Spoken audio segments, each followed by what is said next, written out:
I imagine you clicked on this video because you're thinking about retiring. But let's be honest, if you really wanted to, you could probably retire today. But most people won't even entertain this idea. They dismiss it out of hand, assuming that they can't afford to, and then keep on trading their precious time for money that they may never need. But if you actually took the time to ask, what if you actually ran the numbers and followed the step-by-step data-driven process that I'm about to show you, I bet that you'd find a way to retire way earlier than you ever thought possible. But before I show you how to do this, you need to understand why. A little while ago, I received a call from a client, let's call him Ian, who said, James, I want to retire today. How can we make this happen? Now, that was a bit of a surprise because firstly, it's not often that I get calls like this. And secondly, our original plan for Ian had him retiring at 60, which was still 5 years away. So I asked him, what's happened? Why this sudden change of heart? And he started telling me this story about his cousin, Phil. Phil is 10 years older than Ian and had spent most of his life working hard in a job that he didn't particularly like, but that was the sacrifice he was willing to make for his family, which is why he was so looking forward to retirement. He'd been a diligent saver and had his heart set on retiring at 60, and he had big plans. Over the last 20 years, Phil and his wife had both been working hard to raise a family and had little time to focus on themselves. So retirement was going to be their opportunity to make up for that, to spend more time together, and now that the kids have finally left home, to travel extensively. Ever since Phil had been backpacking in his 20s, he'd always dreamt of being able to do that type of thing again. Slow travel around South America or India with no set itinerary. He was also a huge cricket fan and wanted to follow the Ashes across Australia, as well as spend several months in the Alps skiing, walking, hiking, doing all the things that they were passionate about, but had rarely had the time to do over the last years. They wanted to get out there and be active and really make the most of those first initial healthy years of retirement. And they did. Ian retired at 60, but then a year later, his mother, who was in her 80s, fell ill, lost her independence, and as an only child, Phil then needed to be on hand to support and care for her. At first, this wasn't too demanding, but it meant that they had to remain in the UK or only do short trips abroad as they needed to be on hand. It certainly wasn't the golden years they dreamt of, but they knew that either way, it's likely to be temporary. But over the years, Phil's mother needed more and more support, which further restricted their time until it got to the stage where she needed to go into care. But even so, Phil decided to put off their big travel plans as he didn't know how much time his mother had left, and again, he wanted to be there for her. So when Phil's mother eventually did pass away, a big part of him, felt relieved because now at 64, he could finally start making up for all the plans that he'd been putting on hold.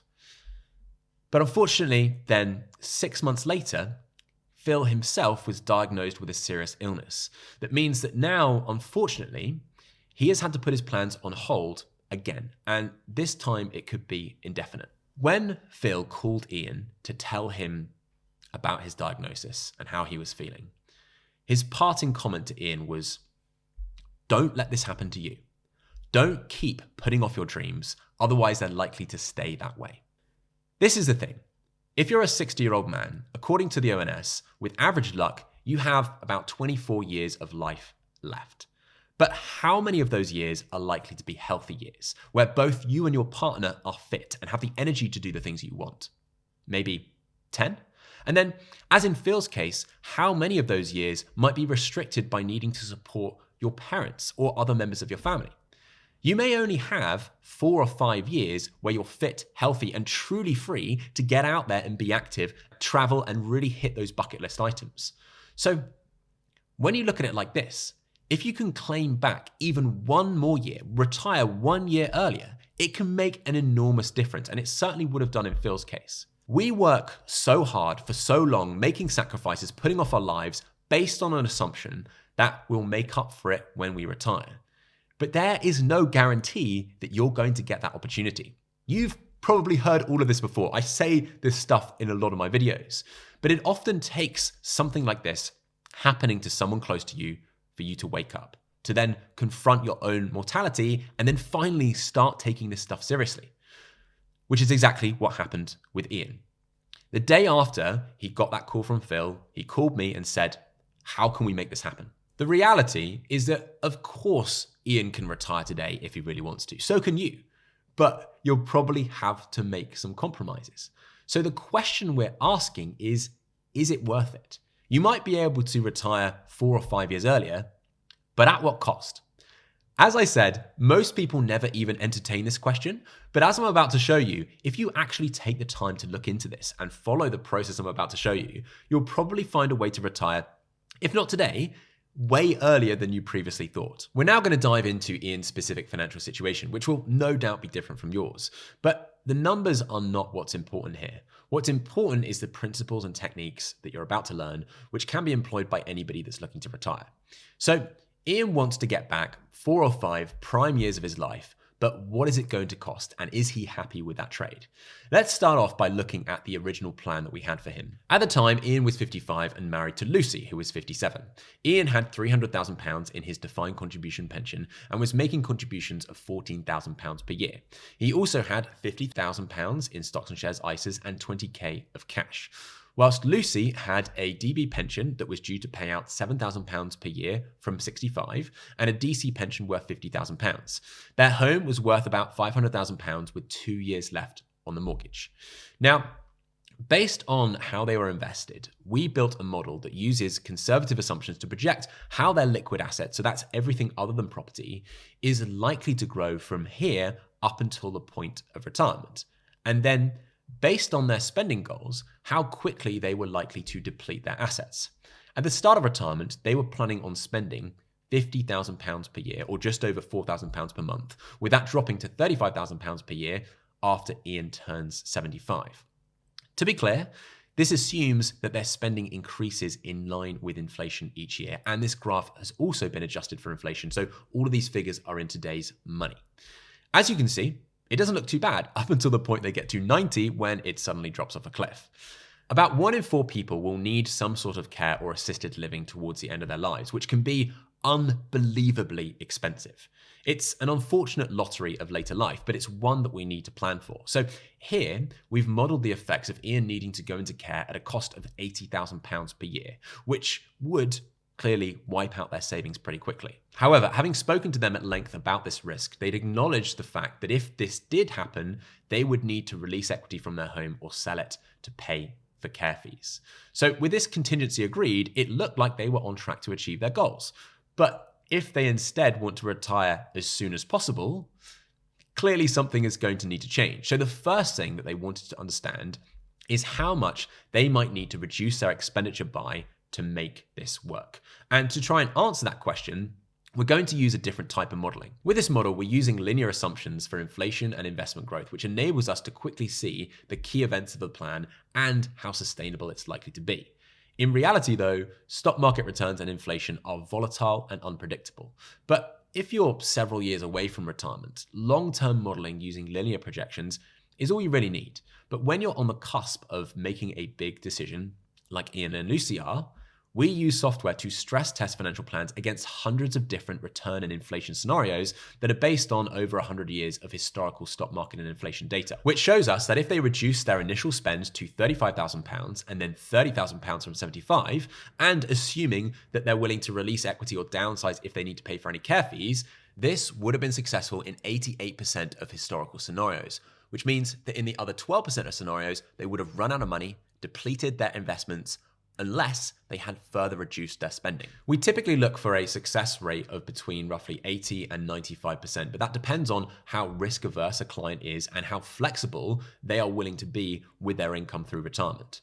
So this is our first data point. If they want to retire 4 years earlier, it looks like they'd need to reduce their spending by 30%. So is that worth it? There are 2 different ways that you can look at it, and I expect everybody watching this is going to have a different perspective. On the money side, for many people, £3,000 per month is still a lot of money, but for others, that would barely cover the essentials.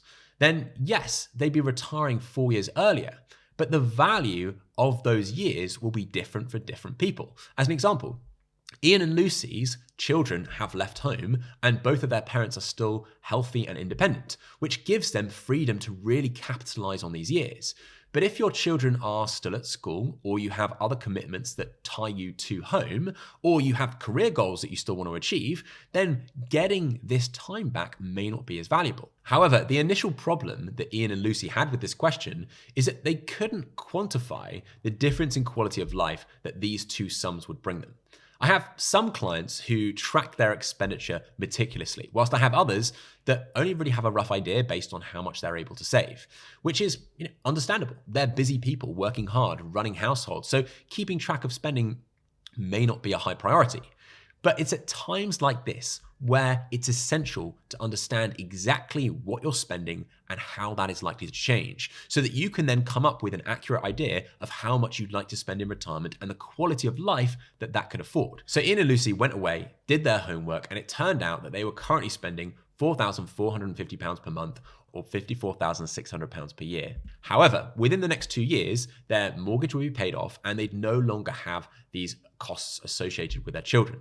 And they also thought that they'd be able to cut down their essential spending to £1,750 per month in retirement, bringing their total spend to £3,250 per month, or £39,000 per year, which is not actually that far off the £35,000 sustainable spending level that we were looking at before. However, they had big plans for retirement. They wanted to travel and do all of the things that Phil hadn't had the chance to do. So that discretionary budget of £1,500 per month was just not going to cut it. If they were going to do this, they wanted to make it worthwhile and make those first 10 years of retirement really special. And they thought they needed an additional £750 per month to achieve that, which would bring their initial spend to £4,000 per month, or £48,000 per year, with that dropping back to £39,000 after the first 10 years of retirement, and then again to £33,000 after 75. But when we stress tested this plan, it still only gives a 23% historical chance of success. But this was a line in the sand for them. If they were going to do this, they wanted to be able to spend this amount. So we then started to explore some of the other ways they could potentially make this work. Firstly, it's important to recognize that after their mid-60s, they should be in a pretty solid position, because that's when they're planning on reducing their expenditure, and they'll also have their state pensions coming in and Lucy's DB pension, which should meet most of their needs. It's the first 10 years of retirement that are the real problem, as you can see here in this graph that shows the results of all the different historical scenarios that we tested. This point here is where most of the scenarios fail. So one option could be to downsize right before this to give them a cash injection. And if they were able to release £150,000 of equity from their home, this would give them the boost that they need to get past this blip and a success rating of 88%, which is within the range that we're looking for. Or if they thought that it's too soon to downsize, or they really wanted to stay in their home, they could look at perhaps working part-time for a period. Obviously, this wouldn't give them as much freedom, but if they can find work that fits around their lifestyle and still gives them enough flexibility to do the things they want, this could be a great alternative. So if over the first 10 years of retirement, they're able to earn £16,000 per year between them, that would give them enough to have a decent chance of success. Then as a comparison, instead of working less but for longer, if Ian carried on working full-time in his current role, he'd need to do that for about 2 or 3 years to have then a decent chance of achieving their goals without making any further compromises. So these are the options. These are the levers that they could pull to try and make this plan work. And of course, they could mix and match, perhaps by doing a bit of part-time work at the start and then choosing to downsize but do that later on. But before I asked Ian and Lucy what they thought, I explained that these options are by no means set in stone. We've used historical data to help us visualize these trade-offs, but we need to remember that the future could look very different. As an example, if you chose to go down the downsize route, depending on what happens with markets and inflation in the future, you may find that you need to downsize earlier or to release more equity. Or you could get really lucky and not need to downsize at all. One of the keys to a happy retirement, keys to a happy life, is managing your expectations. If you go in with overly optimistic expectations, you're likely to end up being disappointed. But if you go in with a conservative view, you're likely to end up being pleasantly surprised. That's why we're using 80 to 90% historical success ratings rather than 50%. So even though we don't know what the future holds, if you can get comfortable with these figures that you're looking at here and set your expectations that these will be required, you're likely to be in a good place. Ian and Lucy's initial reaction to this was, okay, this is still not necessarily an easy decision, but this just shows us that if we really want to do this, we absolutely can. The ball is in our court. We have all these different options, so we just need to find the combination that works best for us. But this is the thing. It's not just Ian and Lucy that have these options. Yes, the numbers will look different, but if you really want to retire, you absolutely can. Yes, you might need to reduce your spending or work part-time or downsize, but you are in control. And until you actually sit down and do this type of analysis, you won't know how close you are. And on that point, if you are looking for help visualizing your options and the encouragement to take those first steps, then please get in touch. There is a link in the description of the video where you can book in an initial call with my team and find out how we can help. So as a next step, I asked Ian and Lucy to put these options in priority order. At the bottom of the list was downsizing because they wanted to have a place for their children to be able to come back to easily, and they did not want to downsize that soon. It's not completely off the table, and it's nice to know that they have that option to fall back on if they need to, but it's at the bottom of the list. And then initially, it was a bit of a toss-up between working full-time for a shorter period or working part-time for longer. Of course, the whole point of this exercise was to get out of full-time work ASAP, but Ian was nervous that they might not be able to find a part-time role that would fit their needs. So I asked them to think about it like this. They want to be able to spend £48,000 per year during the first 10 years of retirement, but only £21,000 of that is essential spending. And as we saw before, without making any compromises, their maximum sustainable expenditure was about £35,000. So you can go into this with the confidence that your basic needs should be easily covered, which means that everything that you earn above this is just spending money that you can use to fund your holidays. The more you earn, the more you can spend.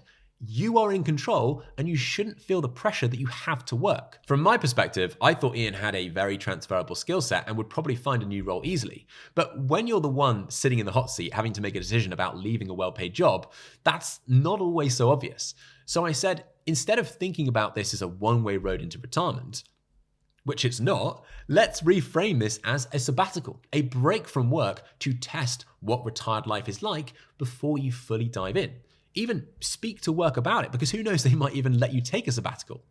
Setting this expectation makes it much easier to take that first step and to test the water. And then the chances are that once you're in, you're not going to want to get out again. Then compared with working full-time and stopping completely, part-time work also enables you to spread risk. Firstly, by remaining in some type of work, it makes it much easier for you to increase or reduce your income as required. And secondly, given that you have no idea how long you're going to live for, working less but for longer makes a lot of sense. Because if you end up dying or falling ill early on, you'll be very glad that you did. It took several conversations for Ian and Lucy to come round to this idea, but they eventually decided that working part-time is the option that they wanted to try first. And that's all it is, a trial, a test. They can always change their mind. This plan is not set in stone, and as they learn more and their priorities change, their plan will continually evolve with them.